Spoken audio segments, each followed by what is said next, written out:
Baru-baru ini, Indonesia dikejutkan oleh skandal besar yang melibatkan PT Pertamina Patraniaga, anak perusahaan dari PT Pertamina, Persero. Kasus ini terungkap setelah Kejaksaan Agung, Kejagung, mengungkap adanya dugaan korupsi dalam pengelolaan minyak mentah dan produk kilang yang menyebabkan kerugian negara mencapai Rp193,7 triliun. Selain itu, muncul pula isu bahwa bahan bakar minyak, BBM, jenis Pertalite dan Pertamax telah dioplos sebelum dijual ke masyarakat, sehingga menimbulkan keresahan publik. Skandal ini memunculkan berbagai pertanyaan terkait integritas pengelolaan BBM subsidi di Indonesia, dampak bagi konsumen, serta langkah-langkah yang diambil oleh pemerintah dan aparat hukum untuk menindaklanjuti kasus ini. Pada akhir Februari 2025, Kejagung menetapkan 7 tersangka dalam kasus dugaan korupsi di PT Pertamina Patraniaga. Salah satu tersangka utama adalah Direktur Utama perusahaan tersebut, Rifa Siahaan, yang diduga terlibat dalam manipulasi transaksi pembelian dan distribusi BBM. Awalnya, penyelidikan berfokus pada dugaan penyimpangan dalam impor minyak mentah dan pengelolaan kilang. Namun, setelah dilakukan investigasi lebih dalam, muncul indikasi bahwa ada praktik ilegal lainnya, yaitu pengoplosan BBM, yang merugikan konsumen dan negara dalam skala besar.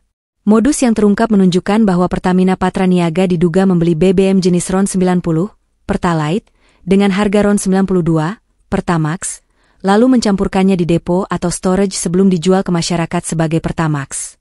Praktik ini jelas menguntungkan pihak tertentu secara ilegal, karena selisih harga antara kedua jenis BBM ini cukup signifikan. Dugaan pengoplosan BBM ini menjadi salah satu temuan paling mengejutkan dalam kasus ini. Berdasarkan hasil investigasi awal, modus yang digunakan melibatkan beberapa tahap. 1. Pembelian BBM dengan RON lebih rendah. PT Pertamina Patraniaga diduga membeli Pertalite, RON 90, tetapi mengklaimnya sebagai Pertamax, RON 92. Harga Pertalite lebih murah dibandingkan Pertamax, karena mendapat subsidi dari pemerintah. 2. Pengoplosan di depo atau storage. Pertalite yang seharusnya dijual sebagai BBM bersubsidi dicampur dengan zat tertentu agar menyerupai Pertamax. BBM hasil campuran ini kemudian dipasarkan dengan harga lebih tinggi, mengelabui konsumen. 3. Distribusi dan penjualan. BBM yang sudah dioplos ini kemudian didistribusikan ke SPBU Pertamina di seluruh Indonesia dan dijual sebagai Pertamax dengan harga lebih tinggi. Masyarakat tidak mengetahui bahwa mereka membeli bahan bakar yang kualitasnya telah dimanipulasi. Akibat praktik ini, keuntungan ilegal diduga mengalir ke oknum-oknum di dalam PT Pertamina Patraniaga, serta pihak-pihak lain yang terlibat dalam skema tersebut. Dugaan pengoplosan BBM ini tentu membawa dampak yang besar bagi masyarakat dan negara. A. Kerugian konsumen. Kualitas BBM menurun, sehingga berpotensi merusak mesin kendaraan dalam jangka panjang. Harga yang tidak sesuai, di mana konsumen membayar harga Pertamax, tetapi mendapatkan BBM dengan kualitas mendekati Pertalite. Kepercayaan masyarakat terhadap Pertamina menurun, banyak yang mulai beralih ke SPBU swasta seperti Shell dan Vivo. B. Kerugian negara. Subsidi BBM menjadi tidak tepat sasaran, karena Pertalite yang seharusnya dijual lebih murah malah dimanipulasi menjadi Pertamax. Potensi kebocoran anggaran mencapai Rp193,7 triliun, menjadikannya salah satu kasus korupsi terbesar di sektor energi Indonesia. Mengenai kasus ini, ada berbagai pihak yang memberikan tanggapan, beberapanya adalah A. Kejaksaan Agung. Kejagung telah menahan Rifa Siahaan dan 6 tersangka lainnya, serta melakukan penyitaan aset yang diduga terkait kasus ini. Jaksa Agung Muda Tindak Pidana Khusus, Ali Mukartono, menyatakan bahwa pihaknya akan menelusuri aliran dana yang mengalir dari praktik ilegal ini. Selain itu, Kejagung bekerja sama dengan Pusat Pelaporan dan Analisis Transaksi Keuangan, PPATK, untuk melacak aliran uang yang diduga merupakan hasil korupsi. B. Pertamina. Corporate Secretary Pertamina Patraniaga, Happy Wulansari, membantah tuduhan pengoplosan BBM. Ia menegaskan bahwa semua produk BBM yang dijual sudah memenuhi standar kualitas dan regulasi yang berlaku. Namun, publik menilai tanggapan ini tidak cukup memadai, terutama karena belum ada tindakan nyata untuk memastikan kasus ini tidak terjadi lagi. C. Masyarakat dan konsumen. Kasus ini menimbulkan kemarahan di kalangan masyarakat. Banyak yang merasa telah ditipu setelah membayar lebih untuk BBM yang kualitasnya tidak sesuai. Di media sosial, muncul gerakan boikot BBM Pertamina, dengan sebagian konsumen memilih beralih ke penyedia BBM swasta yang dianggap lebih transparan dalam kualitas produk mereka. Badan Perlindungan Konsumen Nasional, BPKN, juga telah mendorong masyarakat yang merasa dirugikan untuk mengajukan gugatan class action terhadap Pertamina. Untuk mencegah kasus serupa terjadi di masa depan, beberapa langkah yang perlu diambil oleh pemerintah dan pihak terkait meliputi 1. Peningkatan transparansi. Pertamina harus membuka akses terhadap data kualitas BBM di setiap SPBU agar konsumen dapat memverifikasi kualitas BBM yang mereka beli. 2. Penguatan pengawasan.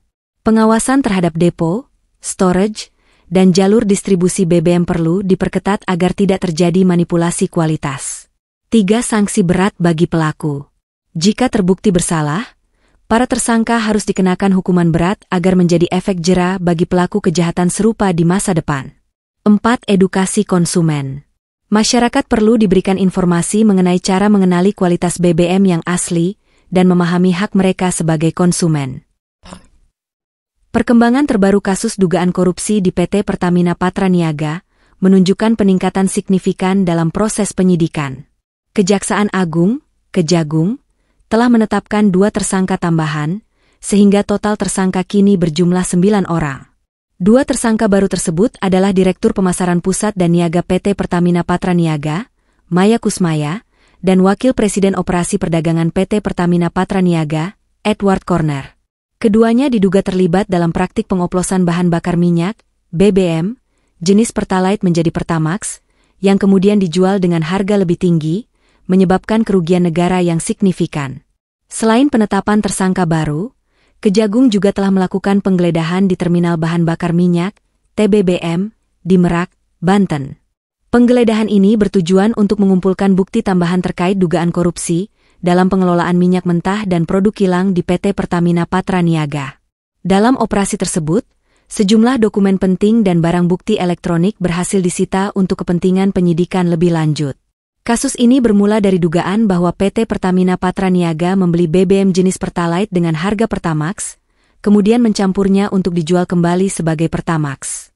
Praktik ini tidak hanya merugikan konsumen yang membayar lebih untuk BBM dengan kualitas lebih rendah, tetapi juga menyebabkan kerugian negara yang diperkirakan mencapai Rp193,7 triliun. Penyidikan terus berlanjut dengan fokus pada pengumpulan bukti dan penelusuran aliran dana yang diduga hasil dari praktik korupsi ini. Kejagung bekerja sama dengan berbagai pihak terkait untuk memastikan bahwa semua yang terlibat dalam kasus ini dapat diproses sesuai hukum yang berlaku. Masyarakat diimbau untuk tetap tenang dan mengikuti perkembangan kasus ini melalui sumber-sumber resmi. Pemerintah berkomitmen untuk menuntaskan kasus ini secara transparan dan akuntabel guna menjaga kepercayaan publik terhadap pengelolaan sumber daya energi nasional. Kesimpulan: skandal dugaan pengoplosan Pertalite Pertamax ini mengungkap kelemahan dalam sistem distribusi BBM di Indonesia. Dengan potensi kerugian negara mencapai Rp193,7 triliun, kasus ini menjadi salah satu skandal korupsi terbesar dalam sejarah Indonesia. Reaksi publik menunjukkan bahwa masyarakat semakin kritis terhadap kualitas layanan yang diberikan oleh Pertamina. Di sisi lain, pemerintah dan aparat penegak hukum harus memastikan bahwa kasus ini ditangani dengan transparan dan adil, serta mengambil langkah-langkah konkret agar praktik serupa tidak terulang di masa depan. Sebagai konsumen, masyarakat juga diimbau untuk lebih bijak dalam memilih BBM dan tidak ragu untuk menyuarakan hak mereka jika merasa dirugikan.